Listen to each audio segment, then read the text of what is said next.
7월 27일 아침 저희들에게 주시는 하나님 말씀은 신명기 9장 13절로 21절까지 말씀을 함께 봉독하겠습니다. 여호와께서 또 내게 말씀하여 이르시되 내가 이 백성을 보았노라. 보라, 이는 목이 곧은 백성이니라. 나를 막지 말라. 내가 그들을 멸하여 그들의 이름을 천하에서 없애고 너를 그들보다 강대한 나라가 되게 하리라 하시기로, 내가 돌이켜 산에서 내려오는데 산에는 불이 붙었고 언약의 두 돌파는 내 두 손에 있었느니라. 내가 본즉 너희가 너희 하나님 여호와께 범죄하여 자기를 위하여 송아지를 부어 만들어서 여호와께서 명령하신 돌을 빨리 떠났기로, 내가 그 두 돌판을 내 두 손으로 들어 던져 너희의 목전에서 깨뜨렸노라. 그리고 내가 전과 같이 40주 40야를 여호와 앞에 엎드려서 떡도 먹지 아니하고 물도 마시지 아니하였으니, 이는 너희가 여호와의 목전에 악을 행하여 그를 경노하게 하여 크게 죄를 지었음이라. 여호와께서 심히 분노하사 너희를 멸하려 하셨으므로 내가 두려워하였노라. 그러나 여호와께서 그때에도 내 말을 들으셨고 여호와께서 또 아론에게 진노하사 그를 멸하려 하셨으므로 내가 그때에도 아론을 위하여 기도하고 너희의 죄 곧 너희가 만든 송아지를 가져다가 불살라 찢고 티끌같이 가늘게 갈아 그 가루를 산에서 흘러내리는 시내에 뿌렸느니라. 아멘. 진심은 진노를 가라앉게 한다라는 제목으로 말씀 전합니다. 주중에 지금은 방학이 되었지만 방학하기 전에 주중에 학교 수업이 끝나게 되면 초등학교 아이들이 교회로 많이 놀러 옵니다. 에어컨도 시원하게 틀어주고 또 와이파이도 잘 잡히고 그리고 얼음물도 마음껏 먹을 수 있다 보니 아이들에게 이 교회만큼 좋은 공간은 없는 것 같습니다. 그런데 아이들이 자주 오는 만큼 아이들끼리 서로 싸우고 다투는 일도 참 자주 일어나는데요. 가볍게 말싸움 정도로 지나가면 다행이지만 몸싸움이 일어날 때도 있습니다. 그러면 어른으로서 어떻게 해야 됩니까? 그 싸움을 말려야 됩니다. 싸움을 말리고 다시 두 아이들 간에 화해를 시켜 주어야 됩니다. 그런데 이 과정에서 아무런 진심을 담지 않고 형식적으로 그 친구에게 미안해라고 말한다면 제대로 된 화해가 이루어질 수 없겠죠. 오히려 더 화가 날 뿐입니다. 미안한 마음도 전혀 없는데 말로만 미안해라고 말한다면 상대방의 입장에서는 더 기분이 나쁘다는 것입니다. 그런데 이것은 아이들만의 이야기가 아닌 것 같습니다. 부부들 간에 싸움을 가끔씩 할 때 있지 않습니까? 부부 싸움 하면 여러분은 어떻게 화해하십니까? 저의 경우는 어떤 다툼이 있거나 마음 상하는 일이 있으면 최대한 빨리 해결하려고 하는데요. 그렇다고 해서 제 아내에게 아무런 진심을 담지 않고 그냥 미안해라고 말한다면 저희 아내가 그 사과를 과연 받아줄까요? 진심이 담기지 않은 사과는 받아주기가 어려울 것입니다. 하지만 서로 간에 어떤 다툼이 있었을 때 진심을 담은 사과를 하게 되면 상대방의 화는 조금씩 가라앉게 되는 것이죠. 그리고 서로 간에 화해가 이루어질 수 있게 되는 것입니다. 이처럼 진심은 진노를 가라앉게 하는 것입니다. 진심은 상대방의 분노를 가라앉게 만드는 그런 중요한 요소가 된다는 것입니다. 진정성 있는 그 마음, 우리가 진정성 있는 그 마음으로 다가가게 되면 상대방의 분노와 진노는 얼마든지 누그러뜨릴 수 있는 것입니다. 오늘 본문이 바로 그것을 잘 보여주고 있는데요. 오늘 본문에서 모세는 우상을 섬긴 이스라엘 백성들을 향한 하나님의 마음이 어떠했는지, 그리고 그들과 함께 그들에게 동참하며 함께 죄를 지었던 우상을 섬겼던 아론을 향한 하나님의 마음은 또 어떠했는지를 오늘 기록하고 있습니다. 먼저 이스라엘 백성들을 향한 하나님의 마음이 어땠을까요? 19절 상반절 보시기 바랍니다. 여호와께서 심히 분노하사 너희를 멸하려 하셨으므로, 바로 분노의 마음이었다는 것입니다. 우상을 섬기는 이스라엘 백성들을 향한 하나님의 마음은 분노의 마음이었습니다. 그리고 이어지는 아론을 향한 하나님의 마음은 어떤 마음이었죠? 20절 상반절 보시기 바랍니다. 여호와께서 또 아론에게 진노하사 그를 멸하려 하셨으므로. 아멘. 이번에는 진노하셨다는 것입니다.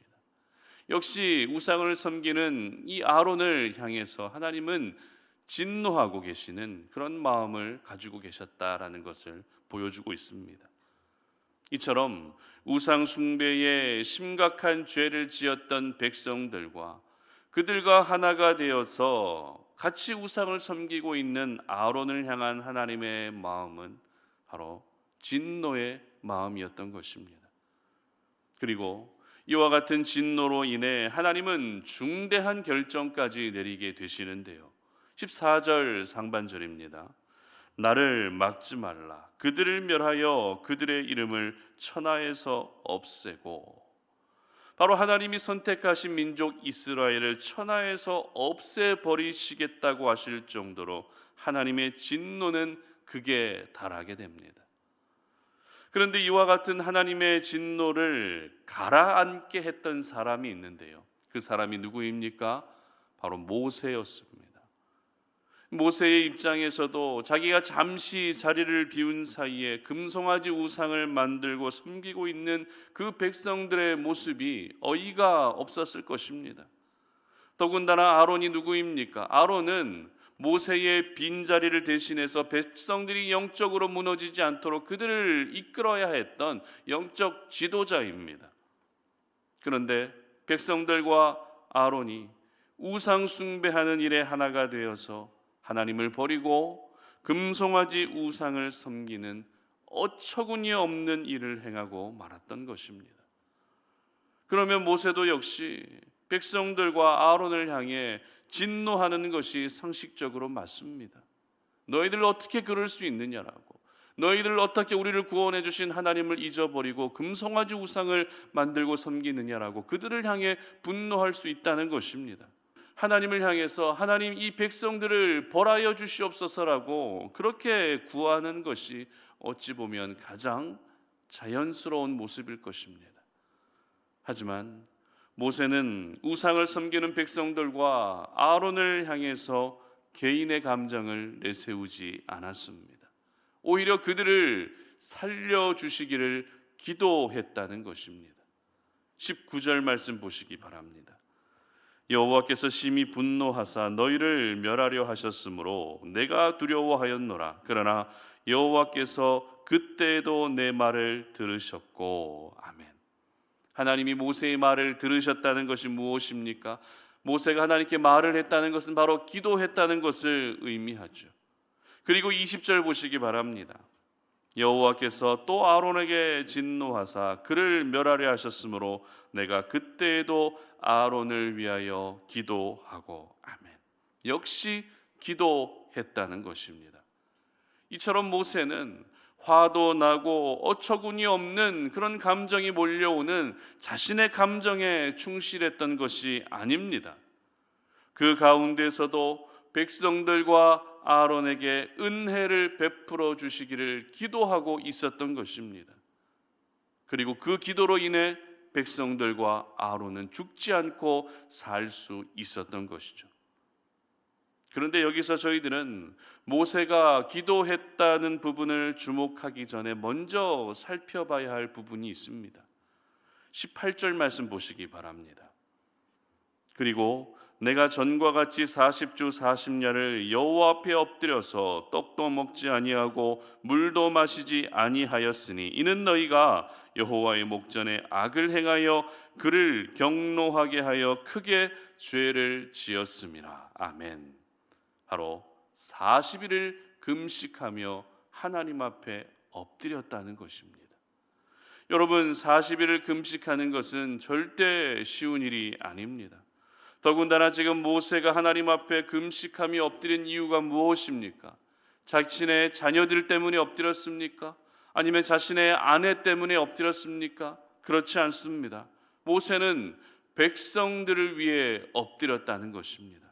백성들을 위해 40일을 금식했다는 것입니다. 여러분은 이와 같은 모세의 모습이 어떻게 다가오시죠? 지도자니까 그 정도는 해야지 이렇게 생각이 드십니까? 그렇지 않죠. 내 가족이 아닌데도 불구하고 백성들을 위해 40일을 금식하며 하나님 앞에 엎드린다는 것은 아무나 할 수 있는 일이 절대 아닙니다. 여기서 저희들은 백성들을 위해 40일을 하나님께 엎드린 모세의 모습을 통해서 이것이 바로 모세의 진심이었다라는 것을 발견하게 되는 것이죠. 그렇습니다. 진심이 아니라면 형식적으로 40일을 금식하며 엎드리는 것은 불가능합니다. 특별히 이 40일 동안 엎드릴 때 모세는 떡도 먹지 않고 물도 마시지 않았다고 기록합니다. 여러분, 떡도 먹지 않고 물도 마시지 않았다는 것은 목숨을 걸고 40일을 하나님 앞에 엎드렸다는 것을 의미하죠. 과연 진심이 아니었다면 이렇게 할 수 있었을까요? 과연 백성들을 살려주시기를 바라는 그 마음이 진심이 아니었다면 자신의 생명을 담보로 맡길 수 있었겠습니까? 절대 그럴 수 없을 것입니다. 이처럼 모세는 진심으로 하나님께 엎드렸던 것입니다. 그리고 그 진심의 마음을 가지고 백성들을 위해 기도했고 아론을 위해 기도했던 것입니다. 기도도 얼마든지 형식적으로 할 수 있습니다. 바리새인들처럼 외식하는 기도로 그렇게 하나님께 간구할 수 있다는 것입니다. 그러나 형식적인 기도, 외식하는 기도 안에는 간절함이 없죠. 진심이 없습니다. 그러다 보니 생명이 없는 메말라 있는 기도밖에 되지 않는 것입니다. 저는 우리 송탄오륜의 모든 가족들의 기도가 진심을 담은 기도가 될 수 있었으면 좋겠습니다.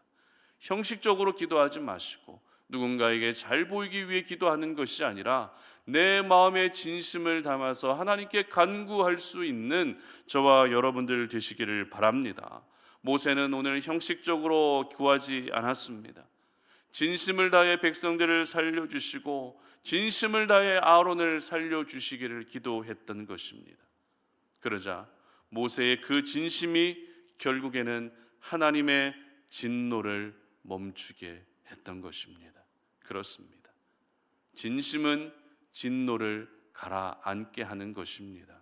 진심은 진노를 누그러뜨리는 것입니다.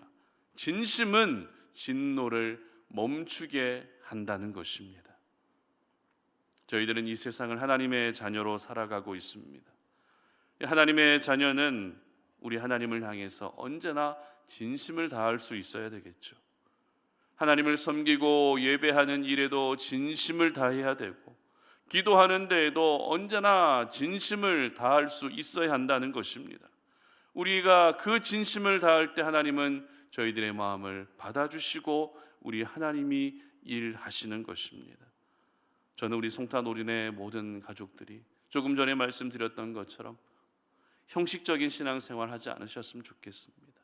언제나 마음을 다하는, 진심을 다하는 그런 신앙생활을 하셨으면 좋겠습니다. 형식적인 신앙생활로 내 믿음을 지키는 것이 아니라 모든 일에 진심을 다하시기를 바랍니다. 하나님과의 관계에서도 진심을 다하시고 사람들과의 관계에서도 진심을 다하시고 여러분들이 감당하고 계시는 모든 일들에서도 진심을 다할 수 있기를 바랍니다. 그러면 그 진심은 상대방의 마음에 반드시 전달됩니다. 그리고 혹시라도 여러분을 향한 오해와 분노와 진노의 감정까지도 모두 가라앉게 할 것입니다. 이 시대를 향한 하나님의 마음 어떨까요? 이 시대를 향한 하나님 마음, 이 민족을 향한 하나님의 마음도 분명 진노의 마음이 크실 것입니다. 그러나 오늘 하루 여러분이 올려드리는 이 진심의 기도가 이 민족을 향한, 이 나라를 향한 하나님의 진노를 가라앉게 하는 그러한 은혜가 있으시기를 바랍니다. 여러분의 가정을 향한 하나님의 마음은 또 어떨까요? 여러분의 가정을 향한 하나님의 진노의 마음도 분명히 있을 것입니다. 이 부분을 기억하시면서 여러분이 하나님께 진심을 다하는 기도를 올려드리심으로 말미암아 여러분의 가정을 향한 하나님의 진노 역시 가라앉힐 수 있는 그러한 우리 모든 성도님들의 삶이 되시기를 주님의 이름으로 축복합니다. 함께 기도하겠습니다. 살아계신 아버지 하나님, 감사합니다. 오늘 이 아침에도 우리가 새벽 제단을 쌓으면서 말씀 앞에 우리의 모습을 돌아봅니다. 하나님, 우리가 오늘도 하나님을 섬기는 하나님의 자녀로서 하나님 앞에서 진심을 다하기를 원합니다. 사람들 앞에서 진심을 다하기를 원합니다. 내가 감당하고 있는 모든 일들 속에서도 진심을 다할 수 있는 저희들의 삶이 되게 하여 주시옵소서. 진심을 다할 때 진노를 가라앉게 할 수 있다는 것을 기억합니다. 진심을 다해야만 그 진노를 멈출 수 있게 된다는 것을 우리가 기억합니다.